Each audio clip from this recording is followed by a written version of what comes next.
7:32 in Trinidad and Tobago. Let's talk a little bit of entertainment because we have two rising young artists with us. One with a familiar name, but let's give you their stage names first of all. Young Rudd and Mark Hardy have been making music together for quite a while, and they join us now to tell us about some of their upcoming ventures for 2015, what they've been working on at the moment. If there's a certain familiarity with one of them, Young Rudd is Isaac Rudder, the son of David Rudder, and he's the gentleman furthest from me. Closer to me we have Mark Hardy, whose real name is Marcus Braveboy. So you get all the real names first of all. Let's hear what they're really up to. Good morning, gentlemen. Hi, good to have you here on the program. First of all, I have to ask you, Isaac, if you don't mind me calling you Isaac. No problem, that's cool. Is it a blessing or a burden to be the son of an outstanding artist as far as the level of expectation? You mean like as me being an artist myself, yes. Right? To be honest, I actually expected more people to make a big deal of it, but it hasn't been a big deal. People just ask that question, like, what is it like? And I'm like, it's no big deal, you know, and nobody's really commented on it or tried to compare us, so that's pretty cool. I think everybody has been pretty open to what I'm doing. All right, and Marcus Braveboy, tell us a bit about what you all are working on right now. What can people look forward to, or what is out there already? What is it? Well, we actually created a new genre of music, which is called Trapso music. Trapso. Okay. It's actually a revolution or evolution, sorry, of Rapso music. Mm-hmm. So it's like Rapso mixed with Atlanta trap music. It has soca elements, and we use a lot of local slang. All right. Do you have any work out that is currently out that is on the market right now? Yeah. Last year we had 4 singles that got heavy rotation on the radio. First one was called Pumpin'. The second one was called Naboy. The third one was called What's the Scene, and the last one was called The Beach with Kevin Carter. And what sort of reaction, what sort of response have you been getting so far? I think a great response. I think everybody is saying the same thing, that is refreshing. Because we doing something different. We kind of talking about everyday life in Trinidad, and I think to extent that has been missing for a while. A lot of topics, you know, like stuff happens every day in Trinidad. Sure. So we have witty punchlines and catchy hooks, and we talk about the social commentary, but in a modern way. And Young Rod, the challenge now in an increasingly broadening environment is not like when your father was singing Haiti, I'm Sorry and so on in the late 1980s, where we didn't have all this social networking and all of these different opportunities for young artists to get their work out there in next to no time. It's a very competitive environment, a very competitive space. Do you think that you all have been able to come up with a product, Trapso, that stands out, that represents something different? Have you been able to stand out in the market? Well, yeah, I think that's exactly what Trapso is. Usually on the radio in Trinidad, you don't hear many other genres other than calypso or soca. So for us to actually get consistent radio play all through the year, have consistent gigs, I think our cumulative total of views on YouTube must have passed 100,000 by now, by far, probably. And I think that shows that people are accepting the new vibe we're bringing forward, especially since in this generation, a lot of people are huge fans of hip-hop. They've grown up in the hip-hop culture in the 2000s when the prominence of the internet. So now, having their own local version to look up to, I think people are really feeling it a lot. And we do everything pretty much very representative of Trinidad, so people feel very patriotic when they hear our stuff. Okay, so they might identify with it, but are you also swayed by the international market? Do you? What I'm trying to say is that are you heavily influenced by the American standards, whatever those standards might be, or are you rooted in something very Trini? Can people identify your music as distinctly Trinidadian or more international? How would you describe it? I think it's a perfect blend. I think, well, the quality of how we do our stuff is definitely on the Americans. Well, using the American standard to get there.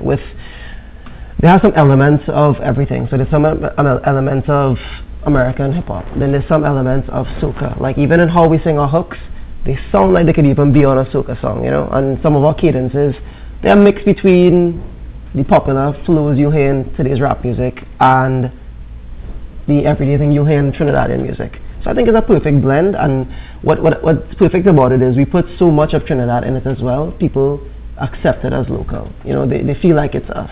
And is there room for social consciousness in all of that? You're trying to present something that is entertaining, that is listenable. But is there, some people say that the message sometimes is a little more superficial these days? People have no time for serious messages. Is there still room for a social consciousness in there? Most definitely. I think the only reason we haven't done that yet is because, well, a lot of the vibe in Trinidad is very much happiness and party oriented. So to make sure we understand the vibe of the people and connect to the people first, we met them on that level. So now that they're feeling us a little bit, now we feel we can take a few more risks and do some more love songs or some social commentary songs and diversify a bit. There's definitely room there. And what's your view on that, Marcus? As far as because some people say, look, we are into entertainment. We being here to preach to the world, because you're not going to change the world anyway. Yeah. So you might as well give people something to make them happy. I think, as Young Rod said, I think with time it will happen. I think it's like when you meet somebody, you kind of might see one side of them. You might see their humor, and then as you get to know them, you might realize, okay, this person is very deep. This person has a deep side. And I think it's the same with us. I think Isaac and I have two different personalities, and people will see that on tracks to come, even on solo projects. We have a lot to offer.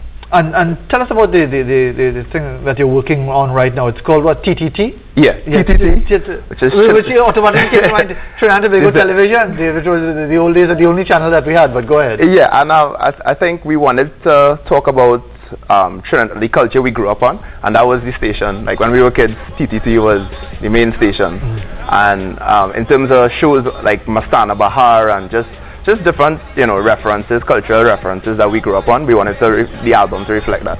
And so what can we anticipate from that? If you have something called a Mastana Bahar or different, I don't know if you have Scouting for Talent or 12 and under or something like that. What will define it as something like how different? is it tied in? Yeah, yeah. Okay, so the song Mastana Bahar is a song, like we say, the girl, she performed like Mastana Bahar. So for us it was like a witty metaphor, and just generally in our lyrics, especially Young Red, they call him the punchline now. The punchline king, but I think for us it's important to do that. And it will be an interesting project. And is that project completed as yet, or is it in the process? We are in the process of completing it. I think we are we completed 6 songs so far. Yeah. And it should be a 12-track project.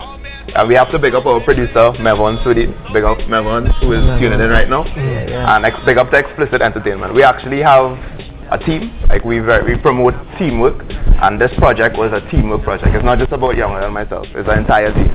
But of course, so and that's typical. You all are the frontmen for the exercise, but there's so many people working in the background. Young Rod, how does that collaboration work? Because sometimes when you have creative energies, especially if you're an artist, you have a particular vision, and then someone comes and says, let's do it different, let's work this differently. How does that sort of creative sort of energy work when you all are putting things together? Well, I think the beautiful part is that everybody who was part of our team was friends beforehand. So now that we're working together, even if like sometimes we may have differing ideas, because we're friends, we know that the bigger picture is we all want the best for each other. So when we're working on stuff, we can always bounce ideas off each other. Somebody may have a different view on something that may help the song that I would have never thought of. I may offer something, Hardy may offer something, Neville may offer something. And if we have a clash, we'll talk it out, we'll work out what's the smartest idea for the song and come to a unanimous decision. So I think the teamwork is pretty good. I think the quality of our music reflects how well we work together as a team. And I think what's beautiful is that, which you don't really see much, especially outside of soca, we have something for every aspect. So we have the production side, we have us the artists, we have our own video guy. Shout out to Justin Myers of Synod Entertainment. We have our own photographer, Jerome McLean. So we have everything that's in place. And everybody does their part, and they're happy to do it, and are happy to offer new ideas. So. And Mark, how are you all in reacting to criticism, whether it's constructive criticism, whether it's just haters or whatever it is? Because there are different levels. There are some people who see anything, even if it's constructive or objective criticism, they see it as some conspiracy or some campaign to destroy you or defeat you. How do you all respond to things like that? I think I've learned that you can't please everybody, but I would say that the majority of the response we got was positive, which is very rare, especially if you're doing something new in Trinidad and Tobago. Like we get a lot of love. Like we'll just be walking down the street and people will be like, I love what you're doing, keep it up. And people of all ages. But that could be deceptive in a way, because what I'm trying to say is that people might not say to your face, what they really believe. But they will say, you know, you're good, you're the greatest, and you're a bright young talent. Are you very harsh on yourselves? That's what I'm trying to get at. Okay. As far as assessing your own work. I think we always try to improve on what we are doing, and we always addicted to progress, which is actually a shameless plug.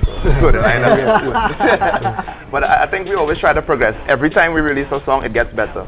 The technical side, the mixing and the mastering, it gets better. The lyrical content gets better. The actual production, the beats from Melbourne, everything just gets better.